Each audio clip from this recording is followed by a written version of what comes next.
don't overlook down the things here. They are all great work that will take off someday and become something huge. I also want to thank the judges, which are composed of students, faculty, and alumni who spend their time to select the best presentations today. And also I want to thank many of you who are new here, are considering to join our school someday, hopefully, into this exciting, fast growing area in the whole industry, not just healthcare, okay? I can tell you some numbers in a few minutes. So what is informatics? What is health information technology? Let me start with some numbers, okay? Since the end of the recession, which is about 3 years ago, and if you track the job postings online or somewhere, the postings for health IT jobs has increased 300% in 3 years in comparison with other industry, and also the whole industry averaged, which is about 50%. So basically, the increase of health IT jobs increased at a much faster pace than anything else. So I always use an analogy, which is not totally correct. I think reflects the trend and activity in our field. I think some of you are probably too young, but I think you remember the internet revolution in the 1990s, around 1991, 95-ish.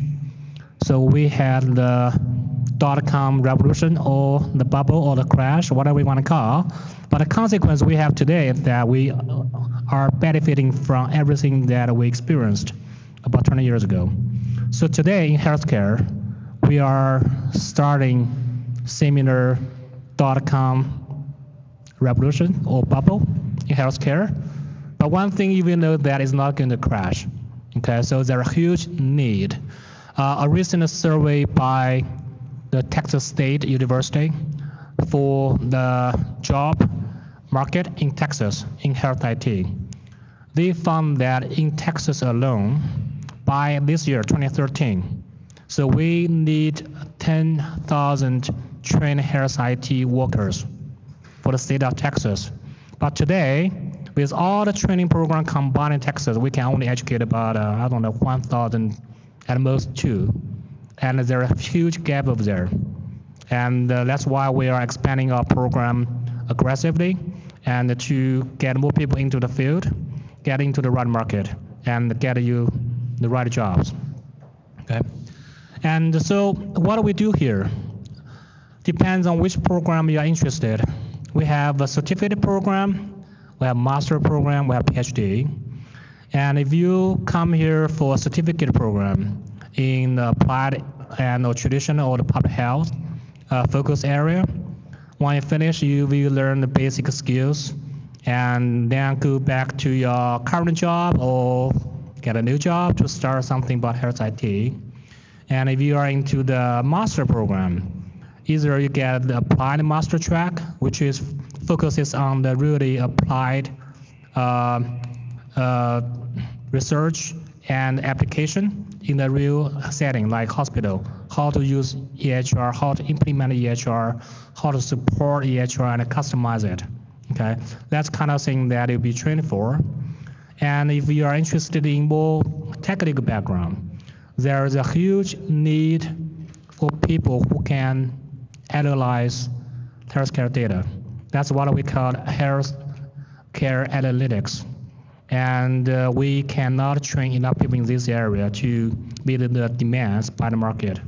If you talk to the hospitals like Herman or Methodist or Harris County, they need a lot more people who are trained in healthcare analytics. Okay, and a lot of things that I don't know if you are aware. About 10 years ago, only about 20% of medical data were on computer. So by this year, by actually end of 2012, it was about 80%. And by the end of 2014, in principle, every single person's medical record should be on computer. So it's good to have all data electronically, but it also has a lot of challenges. That's why we have the profession called Biomedical Informatics or Health IT to train people who can take the challenges of the big data explosion and also use the data to do the things to improve healthcare quality and improve the efficiency, reduce the cost, and improve patient safety. So there are all kinds of things that it can do. And if you are interested in the PhD program, and you will basically become someday a professor teaching informatics or something else, and or do research in a hospital setting or a kind of research institution, or even in a company. Many companies require a lot of advanced degree employees to do more advanced work. So there's also a huge market need for PhD graduates. And I can tell you how badly we need more people at a PhD level. If you look at the advertisement for professor jobs across US, last time I looked, we had about more than 50 faculty positions across country. If you consider all the training programs across country, we do not even have that many graduates in the PhD program. So we have basically more jobs than the applicants. Okay, so that means there's a huge need for the market, and we are doing the best we can. So another thing is that how many of you are using Facebook or any social media on a daily basis? Not many? Oh, quite a few. So I think you are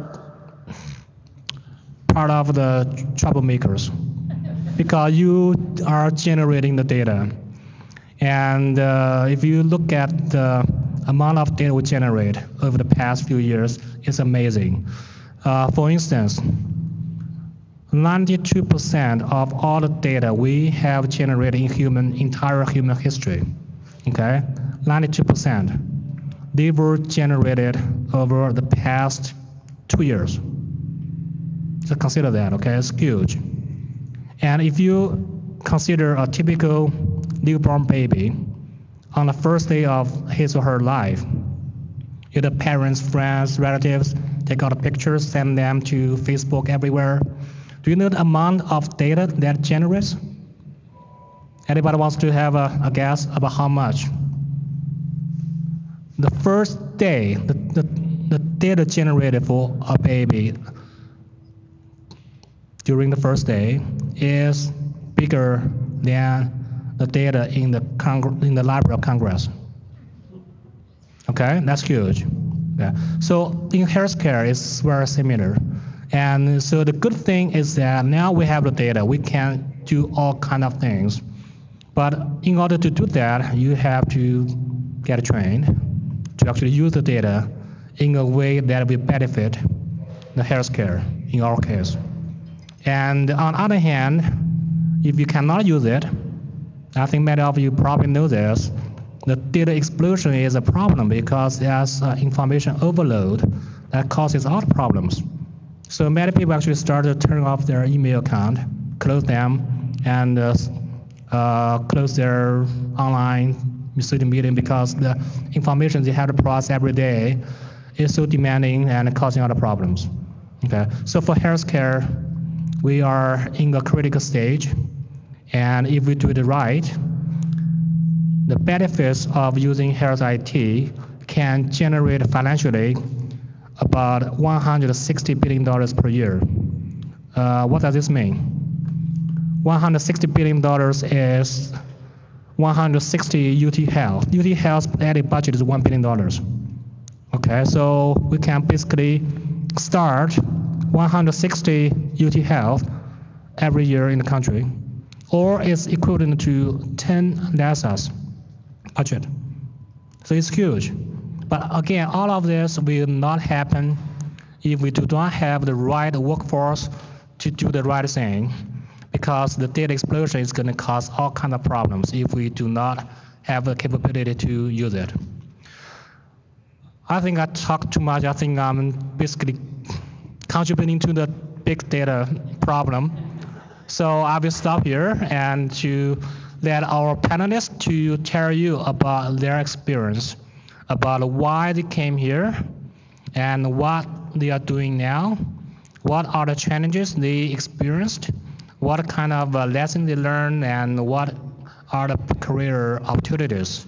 So let me introduce our moderator for the panel, Dr. Jonathan Ishee. Jonathan has a kind of interesting background, which is for our school, it doesn't matter where you are. Don't worry about it, whether you're from like computer science or healthcare or whatever. We used to have students who were trained in landscaping.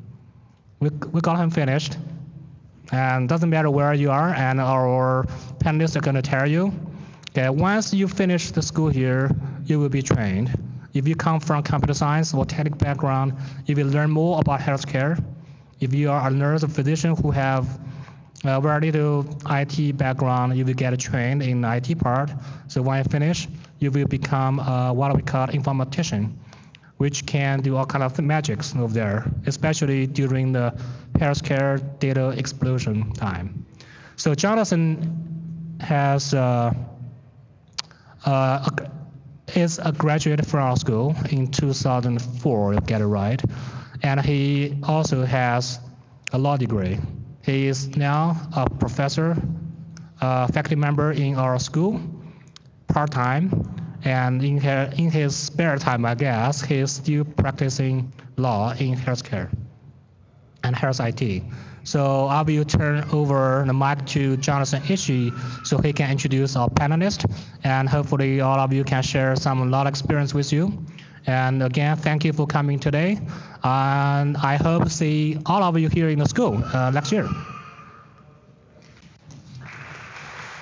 Thank you very much. My name is Jonathan Ishee. I think we have a very exciting panel today of alumni.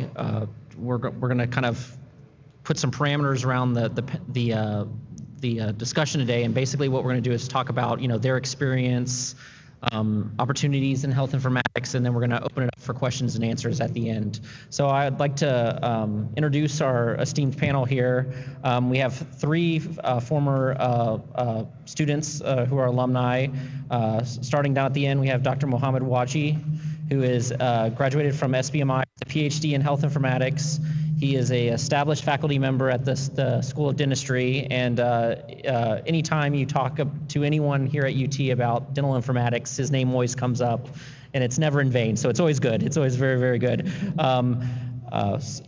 Next, we have Dr.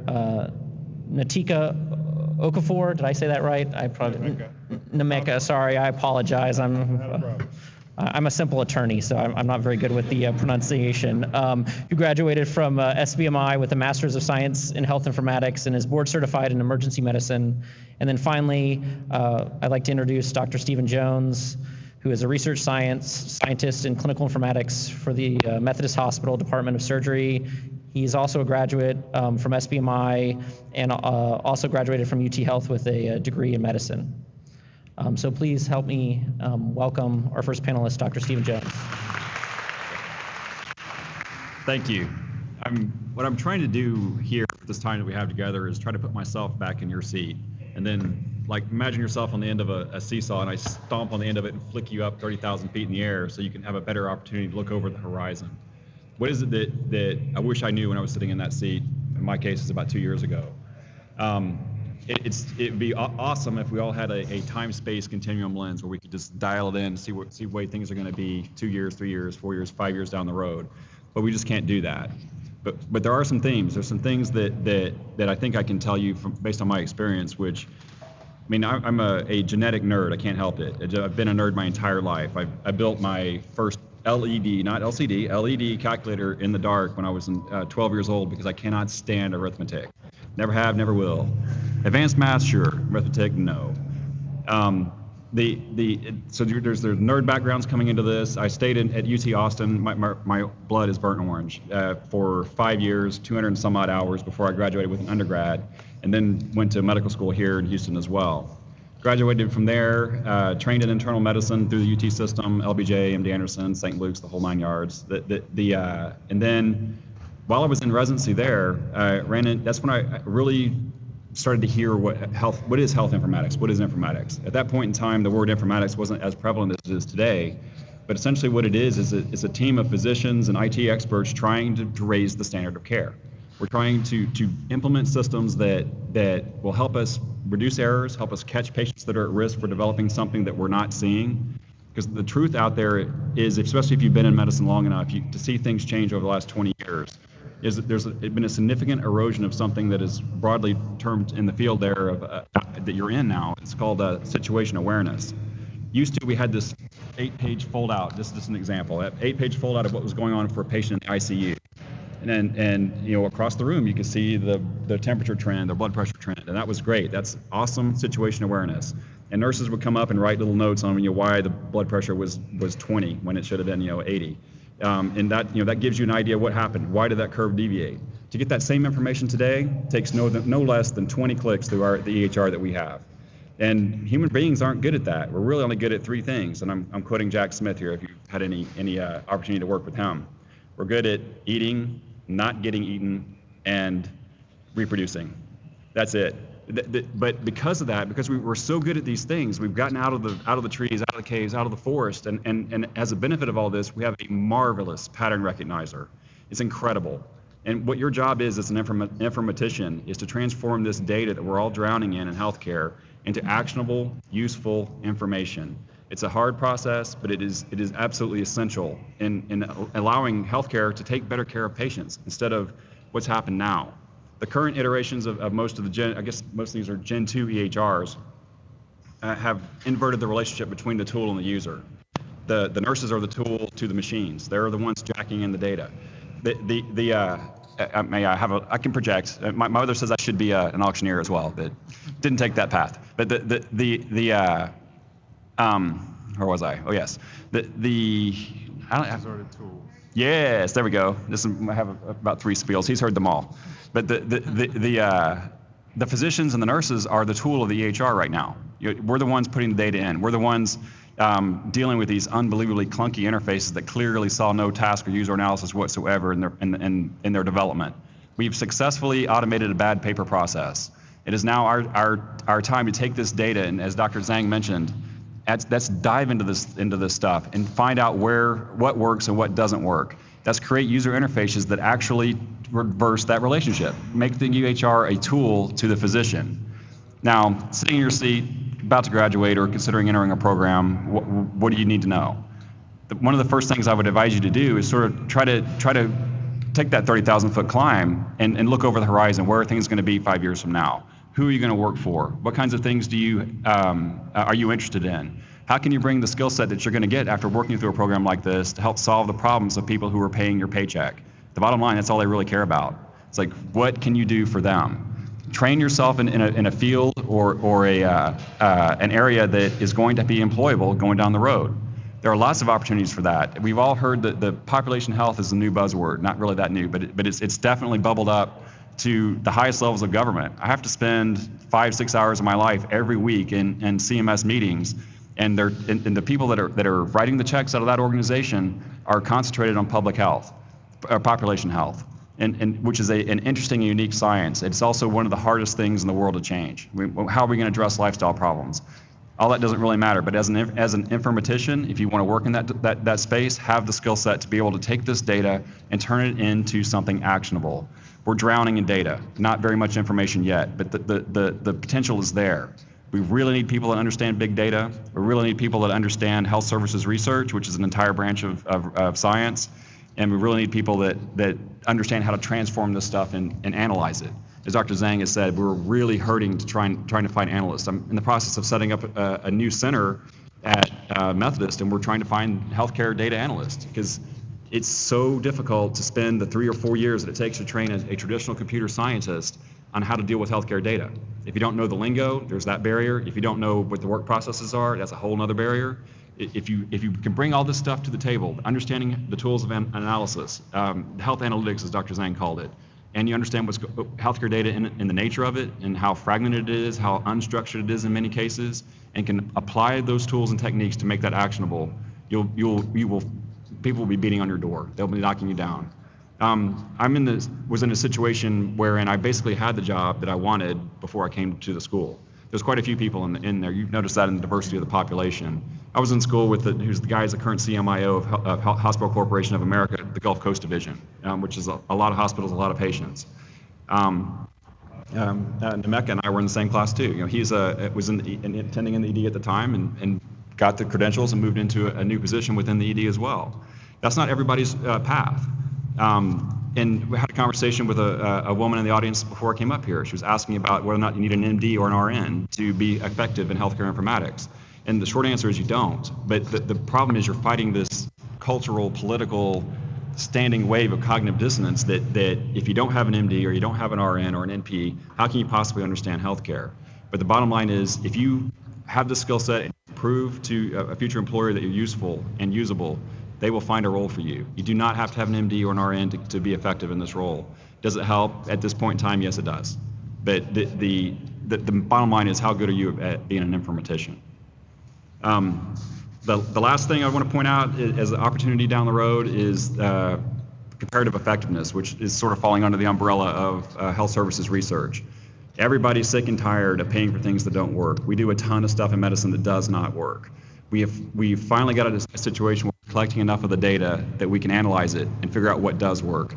And that is where the informaticians come in. That's where healthcare informatics apply. Genius. But what works? We're all tired of paying for what doesn't. The government is tired of it. Private insurers are tired of it. I'm tired of it as a patient. There's huge opportunities there. The Titanic is spinning. The whole thing behind meaningful, I constantly say meaningless use, but that is a pejorative, and I don't mean that. But the whole thing behind meaningful use is to help do that, help find what works, help what does, and what doesn't work, and stop putting our resources where they're not doing any good. With that, I think I will breathe in and pass it on. Nnaemeka? Yes, and do you want, I can introduce. So our next speaker is Dr. Okafor, who's the Medical Director of Informatics for the UT Health Department of Emergency Medicine and the Assistant Medical Director of Informatics for Clinical Decision Support, the Harris Health System. Dr. Okafor received his medical degree from the University of Missouri-Columbia in 2003 and was accorded his master's degree in health informatics in 2011. Please help me welcome Dr. Okafor. Don't touch that. Yeah. All right. So I don't have as much set up as Dr. Jones does, so feel free to ask a bunch of questions at the end, and I'll just answer that. Start off by telling my story on how I got interested in informatics, how I decided to come to Houston, and sort of what I think the next wave is. It's essentially analytics, but I'll go further into that as well. So I grew up in Nigeria. I was actually born in the States. I grew up in Nigeria. I moved to Nigeria when I was 5, came back to the States when I was 16. And right before coming to the States, I got introduced to Pong. And it was the first time, you remember the video game Pong, right? Both sides. And I thought it was the most fascinating thing ever. When I came to the States, my goal was to become an architect. And my parents suggested I come to the States and learn architecture because that was I'd get basically a better education if I came to the States.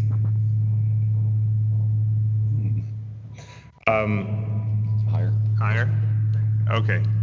So when I came to the States, I realized what I enjoyed doing was actually building the houses, not actually sitting through the AutoCAD classes, so I had to dump that. And my advisor told me to go into medicine because my father was OBGYN, but I was not interested in that aspect of healthcare, but eventually went into medicine to take a look at it. And actually, when I was about to make that decision, after taking all the classes, biology, chemistry, I was trying to make a decision on what would I be happiest doing. And I really enjoyed the science and the medical aspect, but I was also drawn to video games. And my goal was to be able to play or actually create those video games. I decided I could go into healthcare and still do video games as a hobby, but not the other way around, because I don't think anybody would like me practicing on them as a hobby. It wasn't until my third year in medical school that I was having a conversation with someone telling them, hey, was my former career path, basically was to go into computer science. And they told me about informatics. And I know there's one person who's been to University of Missouri in Columbia in the audience. So they have an informatics program. And my introduction into informatics then was telemedicine. And a light bulb went off in my head. It's like, oh, this is a great way that I could still do medicine, have informatics, telemedicine background, and be able to deliver care back to Nigeria. So that was my focus.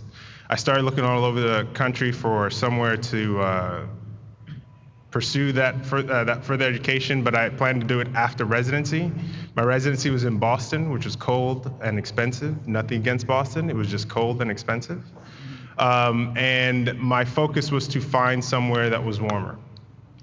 It worked out for me that UT was in a warm place, cheap cost of living, and a decent city, and not to mention there are tons of Nigerians here as well. And the best part was they already had a working relationship with my emergency department. My department chair and vice chair had meetings with Dr. Zhang every week, and it was a level 1 emergency medicine center, so it was a win-win for me. I came by, started classes the very following year, and my focus was still telemedicine. When I got into it, I got an AHRQ fellowship, which was the focus was using health IT to improve patient safety, and that's when the second bulb light went off. It was like, oh, this is something that I could do. Yes, my goal was always to improve care, but this is how I could do it. This is the skill set that I needed to learn on how to actually accomplish this goal. So luckily, I guess, in my department, there really wasn't anybody else who was in that role. We had someone who was into IT, but it was truly IT, not informatics. So after graduation, it was a simple fit. I just stepped into that position and filled that void for my department. And because I was interested and I'd been hanging around the IT folks over at Harris Health as well as Memorial Hermann, I got offered the position as the assistant medical director for informatics with a focus in clinical decision support, because that's what I told them I was very interested in. And John Riggs is the CMIO of Harris Health, and he's also an alumni of this program. So that's my story about how I got into informatics. I'd say the next wave of things that I think would be important if I had to do it over again, what would I do going into this school? Would be to focus on the analytics aspects.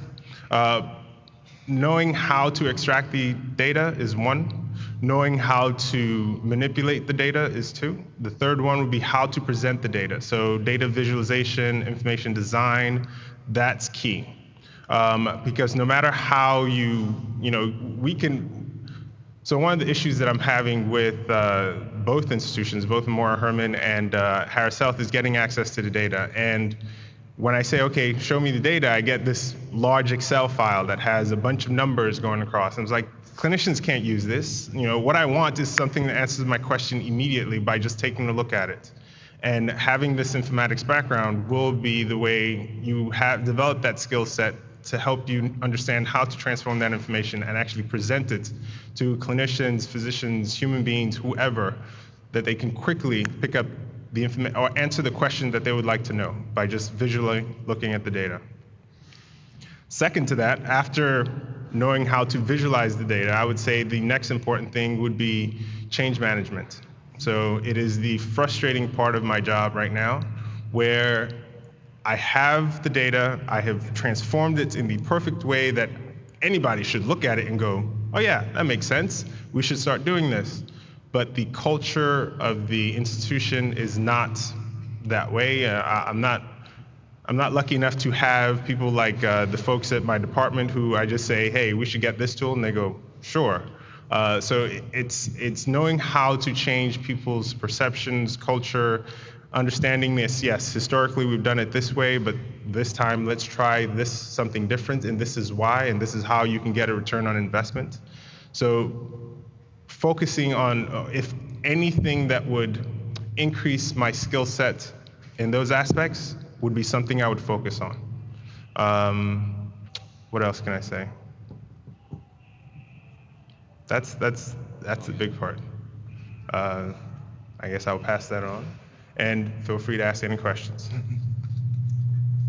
Thank you very much. And our final panelist of the evening is Dr. Mohammad Washi. He is the Director of Informatics and Associate Professor at the UT Health School of Dentistry. Dr. Washi received his Master of Science degree in Health Informatics in 2002, and then that was followed by his PhD in Health Informatics in 2006. Please help me welcome him. Thank you. Well, thank you very much. So it's a real pleasure to be with you all today. I'd echo many of the things that my colleagues and fellow alumni have said as well. So I'll start with just kind of telling you my story. Because if you were to tell me 10 years ago that I would be working at a university as a faculty member in the School of Dentistry, I tell you, you're crazy. I wouldn't have ever thought that. So when I actually moved from England when I was about 16 or 17 years old with my family to Plano, Texas. I don't know if you're familiar with Plano, Texas, but it's a suburb of Dallas. So it's a very interesting suburb, especially if you come from England. So I spent 1 year of high school there. After I enrolled, they kind of looked at me and said, where are you from? And I said, I'm from England. And they asked me, do they have Indian people in England? And so that was my welcome to the United States and Texas. But actually, I really loved Texas. I've been here since I've moved here. So after I completed high school, I spent 1 year at the senior high there. I went on to do my bachelor's degree at the University of Texas at Dallas. When I was coming from England, my ideal profession would have been to be a lawyer. That's what I wanted to do. And if I had stayed in England, I probably would have enrolled in law school. But then when I moved to Texas, I saw these billboards with, contact this lawyer if you get into a car accident and all of this. And I saw all of these newspaper ads and TV ads, and I thought, maybe that's not what I want to do. So then I thought I'd be pre-med. And so I enrolled in the biology program. But while I was in undergraduate education, I actually started to work with my father. So we'd moved as a family because my father had had a small business in Texas. And his small business was actually to create software for retail pharmacists. And basically it was software to educate patients about various things. And I think about 10, 15 years ago, it was kiosk-based, touchscreen, kind of innovative for its time. And I got very interested in that, and I would work pretty much full-time there as well as going to school full-time. I'd be involved in providing the technical support, selling the product at various conventions, and I'd communicate with the developers that were outside of the company. So I got really involved in that small business, and I thought, wow, this is really exciting. I'd really want to become an entrepreneur in this space, especially in the healthcare computer space. So I thought after doing my undergraduate, I really need some more education. So I went to Google and started typing in some things, and that's when I found the program at Houston, a School of Health Information Sciences. And when I clicked through and I saw some of the faculty members there, I thought, wow, this is perfect. So I sent in my application. I thought, okay, I'm just going to do a master's here if they accept me.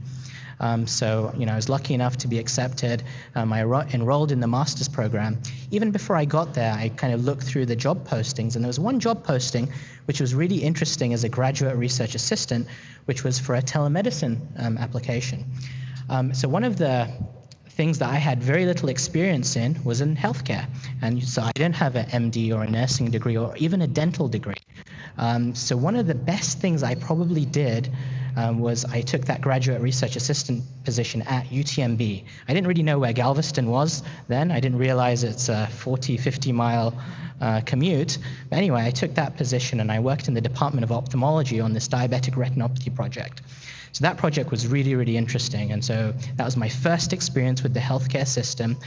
They trained me to become kind of like a technician where I'd actually take images of patients using this new digital imaging camera. We would transmit the patient, so we'd work in this multi-center kind of diabetes clinic. Images would be transmitted, about half a mile away. I didn't really understand why it was totally telemedicine, but anyway, it was in a different building.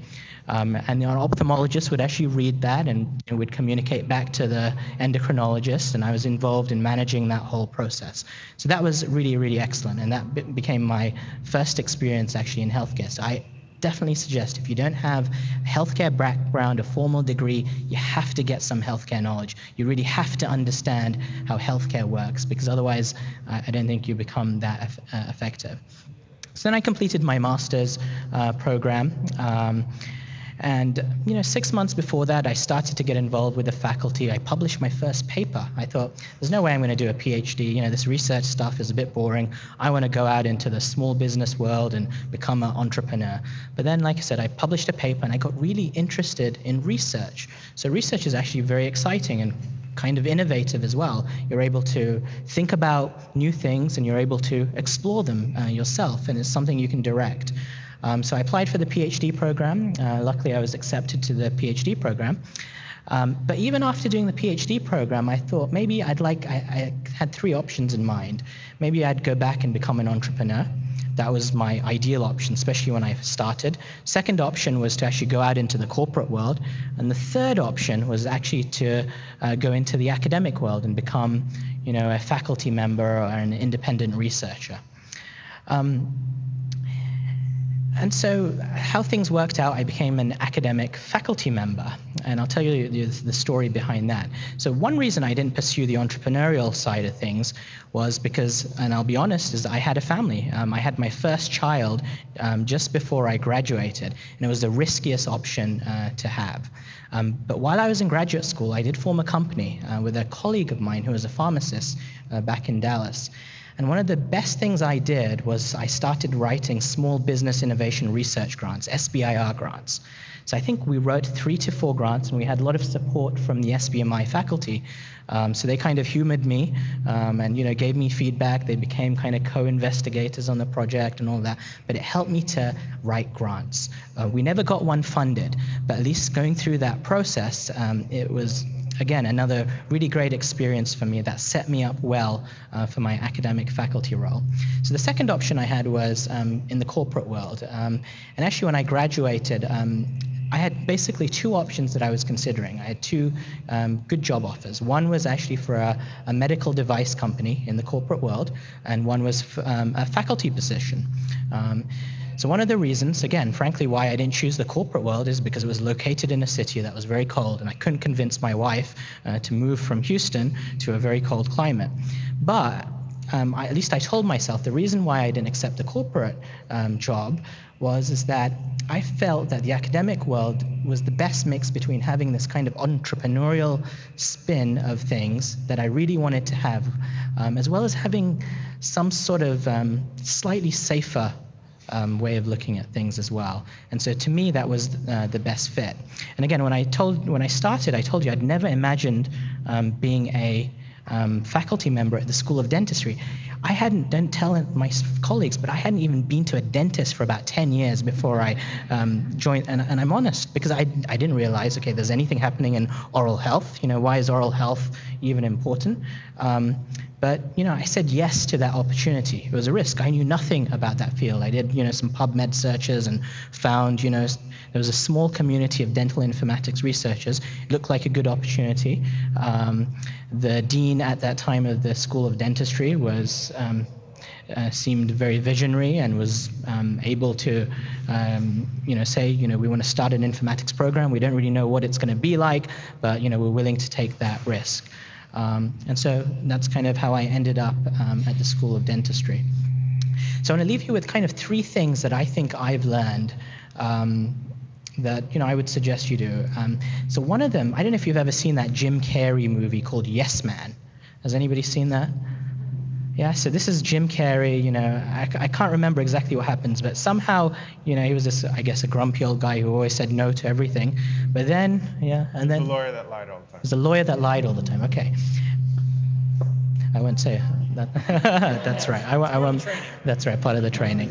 But anyway, I guess he signed up for some seminar or something, or joined a cult where the idea was to say yes to everything. And that's what I would recommend you guys actually do. Say yes to everything, every opportunity that you have. I remember when I was a master's student, there was an opportunity to join the Student Intercouncil. How many of you are members or officers of the Student Intercouncil? Okay. One, it's not very glamorous work, but it's an opportunity where you get to see the functioning of a university at a higher level. It's an opportunity to network with colleagues. And I'll tell you what I've learned. I'm a pretty introverted person, if you get to know me. I'm not very good at networking and all of that kind of stuff. But one way that forces me to network is when I join kind of organizations, because there's structure. So I've tried to, I joined the Student Intercouncil. While as a student, I became a member of the board for the HIM South Central Texas chapter.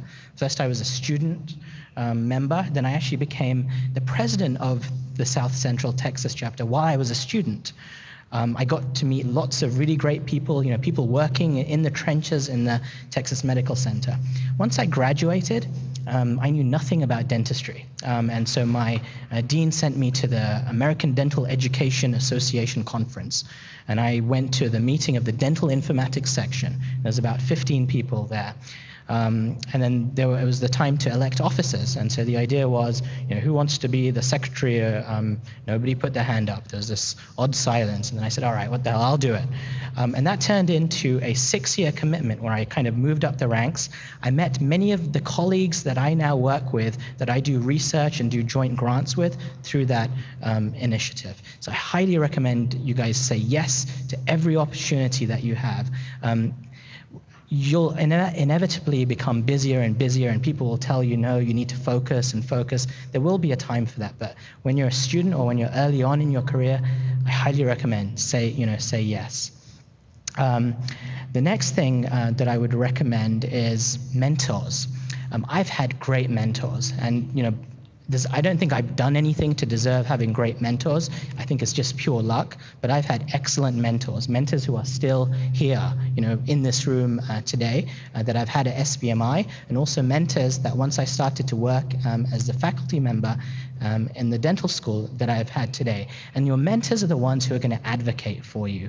And they're the ones who are going to introduce you to people and introduce you to the next jobs and opportunities and research collaborations that you're going to have as well.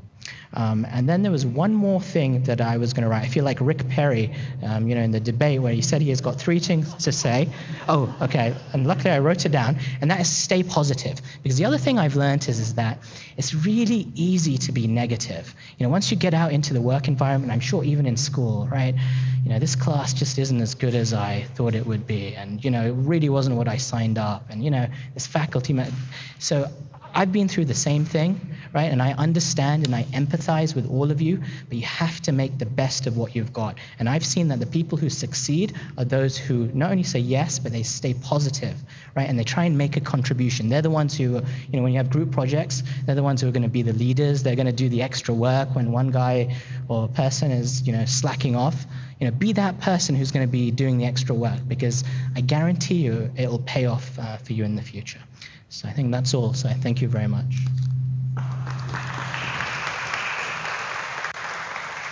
So we have a couple of minutes left, so I'd like to open it up to question and answers. Does anyone have any questions for the panelists? Okay. Yes, ma'am. That's you. Can I take the mic over there? Yeah.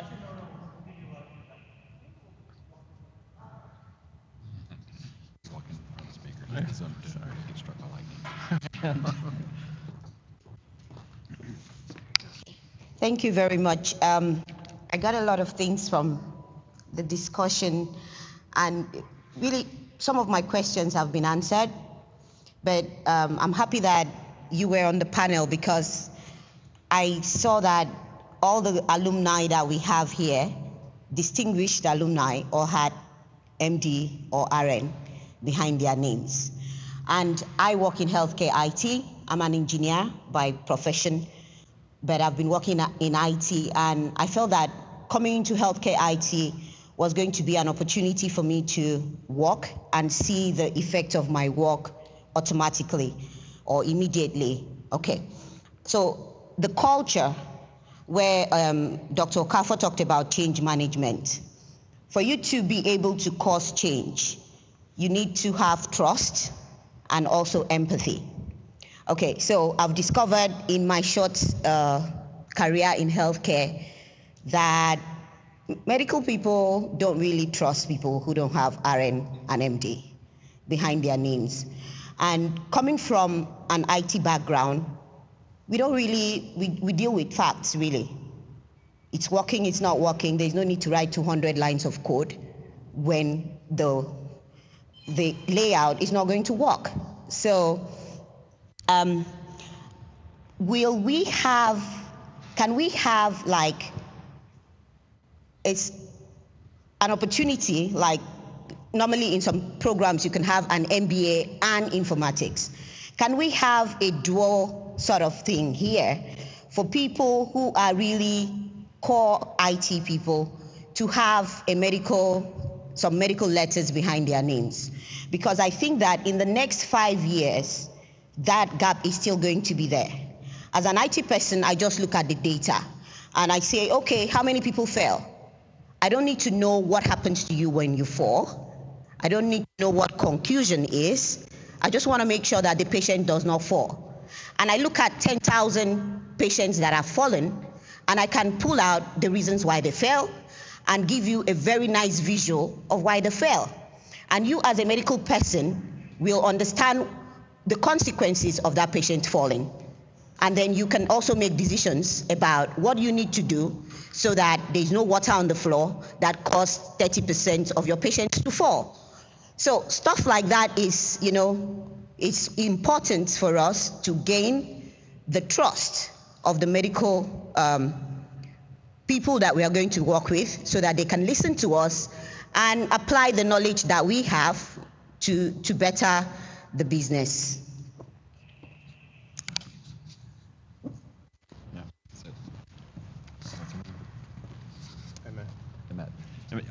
I think you're right. The one thing about, Dr. will speak to this too, is like you do good work, it doesn't matter what you've got after your name. Right.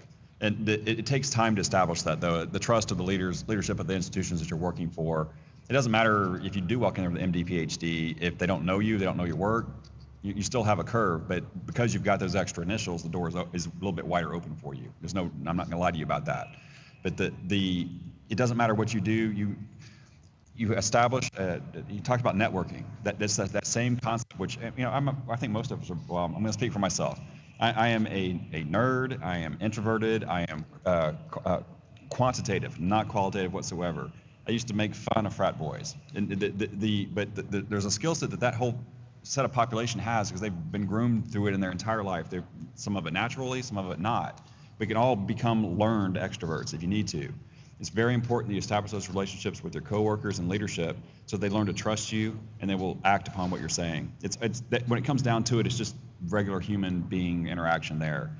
And I don't think 5 years down the road, because there is such a huge hole in the number of people we need, that not having an MD or an RN after your name is going to keep you from getting a job. I really don't think it'll do that. You just do good work, you'll get in the door.